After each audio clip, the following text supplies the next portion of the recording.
آپ علماء کو دے کر فارغ نہ ہو جائیں. آئی سے یو آر ریسپانسبل. آپ نے کیوں نہیں دین پڑھا؟ کیا یہ آپ کے لیے ممنوع ہے؟ میں نے کیوں دین پڑھا ہے؟ میں تو ڈاکٹر تھا، آپ فارماسسٹ ہیں. میرے بیٹوں نے پڑھا ہے، وہ نماز جمعہ پڑھا رہے ہیں. تو زیادتی کیا ہے؟ وہ ہماری ہے. ہم گئے پروفیشنز کی طرف، کیریئرز کی طرف، اور بالکل جو ہماری سوسائٹی کا نچلا ترین طبقہ ہوتا ہے وہ جاتے ہیں دین کی تعلیم حاصل کرنے کے لیے. اکثر و بیشتر جو ہے آپ کو امام ملیں گے ہزارہ، اور یہ جو کوہستان کا علاقہ ہے وہاں کے لوگ انتہائی غریب، اور وہاں گھر گھر مدرسہ کھلا ہوا ہے. وہ کیا ہے؟ وہ روٹیاں مانگ کر محلے سے لا کے کھاتے ہیں. یہ تو آپ نے کیا ہے نا.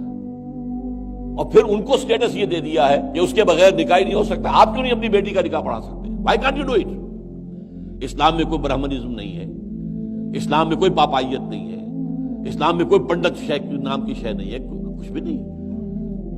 تو یہ ہم نے کیا ہے. ہم نے دین ان کے حوالے کر کے اور اسے ایک پروفیشن بنا دیا ہے. اسلام میں کوئی پروفیشن نہیں ہے دین کا. اس پروفیشنلزم کی وجہ سے، اور جو جیلسی ہوتی ہے، پروفیشنل جیلسی، یہ ہے جو مولویوں کے اندر ہے. اس کو آپ گالیاں دے دیں گے، لیکن یہ آپ بھول جائیں گے کہ یہ سارا تو ہم آورد ہے تو ہمارے کیے کا ہے، ہم نے ان کے حوالے کیا ہوا ہے. اس حوالے سے ذرا میری بات تلخ ہو گئی ہے، لیکن میں نے ایک دفعہ آپ کو لطیفے کی بات بتا دوں کہ ایبٹ آباد کے میڈیکل کالج میں مجھے بلایا گیا. میرے کلاس فیلو نے شروع کیا تھا، ڈاکٹر اے جے خان نے. وہاں لیکچر تھا میرا. تو جو اساتذہ تھے، پروفیسرز وغیرہ، وہ بعد میں چائے پہ گفتگو ہو رہی تھی. جی ہمیں کسی طریقے سے ان مولویوں کی مصیبت سے نجات دلائیے. یہ جو ہے اس کے اوپر لاؤڈ اسپیکر کے اوپر بولتے ہیں، زور سے چیختے ہیں، چلاتے ہیں. میں نے کہا اس کا اصل الزام آپ پر ہے، ان پر نہیں. کیسے جی؟ میں نے کہا آپ مسجد میں جاتے نہیں، مولوی کے سامنے کوئی ہوتا ہی نہیں جسے وہ سنائے. وہ لاؤڈ اسپیکر سے سناتا ہے. اب تو سنو گے نا. یہ تو وہ آپ سے انتقام لے رہا ہے.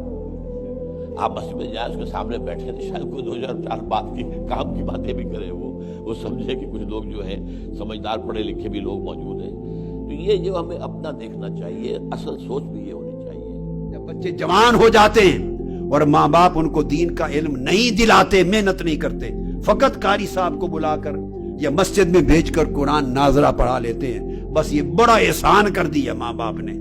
قرآن پر احسان کر دیا، اللہ پر احسان کر دیا. جی میں نے 40 پاؤنڈ ہفتے کے دے کر قاری صاحب کو بلا کے بچوں کو قرآن ناظرہ پڑھا دیا، یا 5-10 پاؤنڈ ریگولر دے کر، یا میں فری آف کاسٹ پاکستان میں قرآن مجید کی کلاس میں بچوں کو مسجد میں بھیجتے ہوں، مولوی صاحب پڑھاتے ہیں. بڑا احسان کر دیا اپنے مولوی صاحب پر بھی، مسجد پر بھی، اللہ پر بھی، دین پر بھی. ظلم کی انتہا ہے. ذرا موازنہ تو کرو کہ دنیا کا علم اور دنیا داری سکھانے پر اولاد پر کتنی محنت ہے، کتنا خرچ کرتے ہو، زندگی لگا دیتے ہو.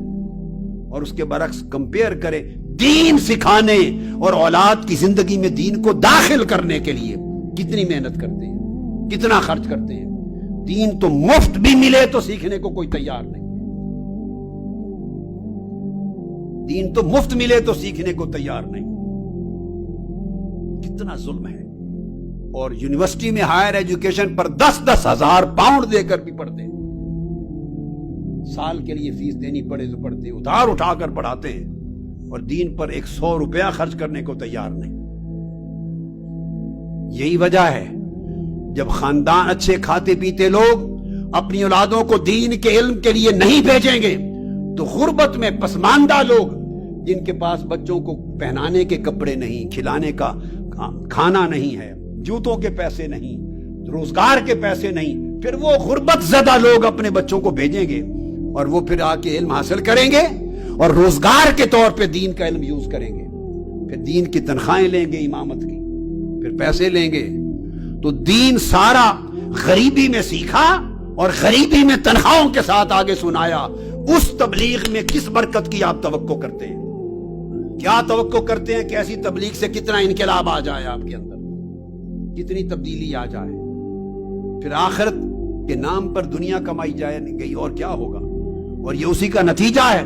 چونکہ دین کا علم نہیں دیا اور یہ ہلاکت اہل سنت ہمارے عقیدے میں، میرے عقیدے والے لوگوں میں زیادہ ہوئی. جس کو اٹھاؤ کوئی مولوی پیسے لیے بغیر تقریر کرنے کو تیار نہیں، دین کا علم دینے کو تیار نہیں، الا ماشاء اللہ. کوئی کسی کو بلا لے، پہلے تو جاتے تھے تو اس وقت خدمت لیتے تھے، اب ریٹ طے کرتے ہیں ایکٹروں کی طرح، ناچ گانے والوں کی طرح ریٹ ہے.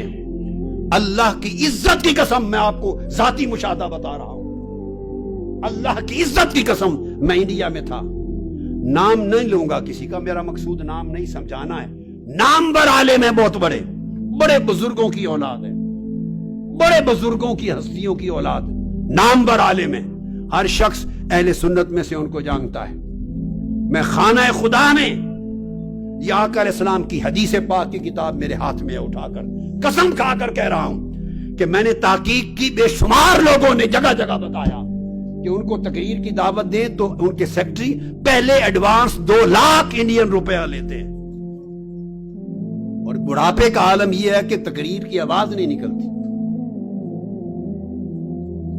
2 لاکھ انڈین روپیہ، پاکستانی 4 لاکھ وہ لیتے ہیں. جہاز کا ٹکٹ الگ، ہوٹل الگ، اور پھر آتے ہیں.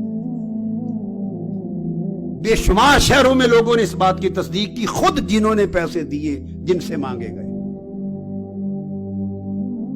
پھر میں آپ کو اللہ کی عزت کی قسم کھا کے بتا رہا ہوں، ابھی میں امریکہ میں تھا، کراچی پاکستان سے نامور کئی علماء جاتے ہیں. کسی نے کہا ایک مولوی صاحب فارغ تھے، کسی کی طرف سے دعوت نہیں تھی کہ جمعے کا خطاب کریں. ہم نے کہا نیو یارک کی بات ہے، ہم نے کہا فارغ ہیں، ان کے پاس آج دعوت نہیں ہے، کہیں خطاب نہیں، تو جمعہ تو پڑھنا ہی ہے انہوں نے جمعہ. تو ان کو کہہ دیا کہ ہمارے ہاں آ جائیں اور خطاب کریں. انہوں نے کہا میں $1000 لیتا ہوں خطاب جمعہ کا. انا للہ و انا الیہ راجعون. کیا فائدہ اس عمل کے ساتھ؟ پگڑے رکھے ہوئے ہیں تمہارے سروں پر، امامے باندھے ہوئے ہیں، گلے میں پٹے ڈالتے ہو، عربی جبے پہنتے ہو، حضور کی سنت اور دین کا نام لیتے ہو، علماء کہلاتے ہو.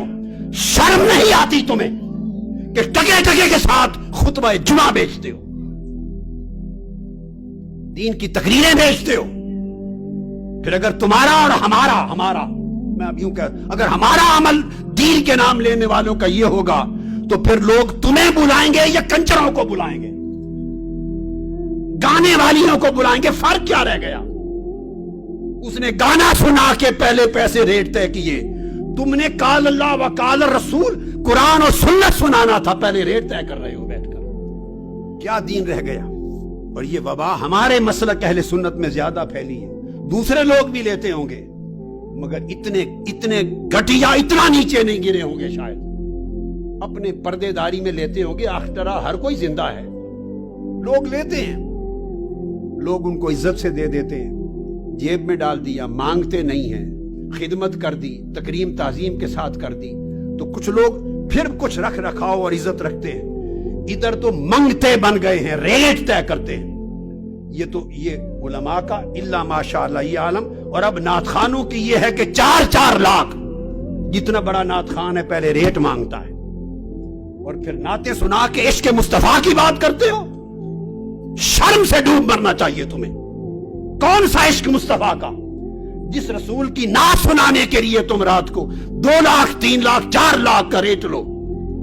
یہ خبر ہوگی مرنے کے بعد، جب چہرہ آقا کا سامنے ہوگا، وہ کہیں گے بدبخت میری نعت پر پیسے مانگتا تھا، لوگوں سے ریٹ بناتا تھا.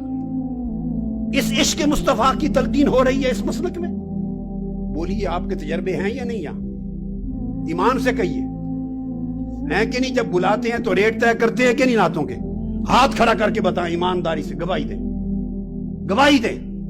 اونچی ہاتھ سے جن کا تعلق مساجد سے ہے، انتظامیہ سے ہے، ریٹ مانگتے ہیں، نعتوں کے مانگتے ہیں، قرآن کی قرات کے ریٹ مانگتے ہیں، تقریر علم دین کے بیان کے ریٹ مانگتے ہیں. کیا آقا نے یہی تلقین کی تھی امت کو؟ یہی سبق سکھایا تھا؟ صحابہ کرام کا طرز عمل یہ تھا؟ امام حسن بصری ایسے تھے؟ امام اعظم ابو حنیفہ اس طرح علم پڑھاتے تھے، ریٹ بناتے تھے؟ امام مالک کا یہ طرز عمل تھا؟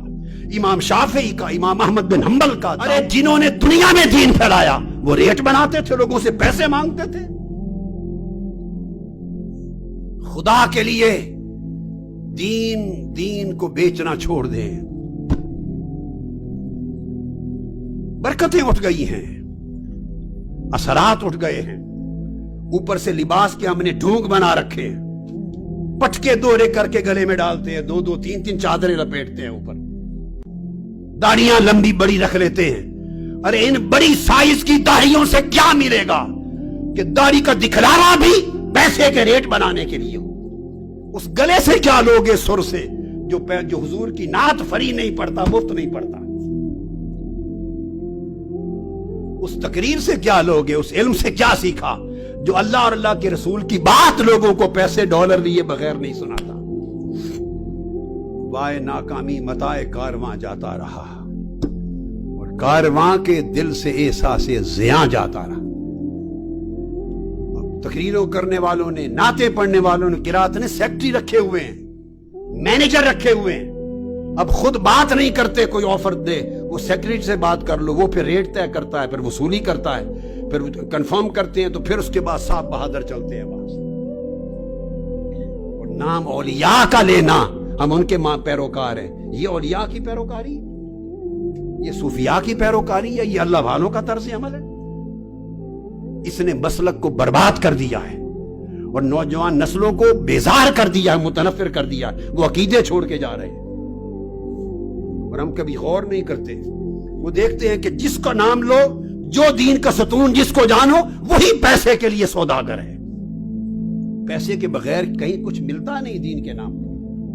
قوم اور نوجوان نسل کیا سیکھے گی؟ دین کی بات پھیلانا صدقہ جاریہ ہے. ثواب کی نیت سے ویڈیو کو شیئر ضرور کیجیے.